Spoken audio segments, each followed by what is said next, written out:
اقول ايه؟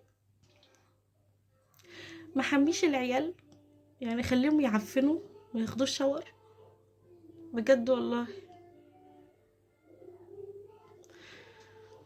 سيبكم من المواعين الكتير دي، العيال عيد، كل ما اديهم شاور او احميهم يعيوا. انا بفكر لولي ما ادفع لهاش بالشهر في الحضانة، ادفع لها استضافة، عشان بدفع بالشهر بتقعد باقي الشهر والفلوس بتروح. ادفع لها بالاسبوع ولا باليوم ولا اعمل ايه؟ مش فاهمة. اللي ورايا ده ما وراء الكواليس، مواعين بتاعت الوجبات بتاعت امبارح.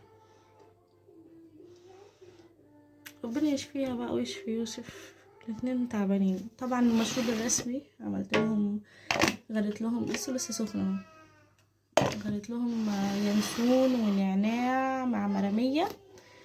طبعا بصفيه واخليه هنا.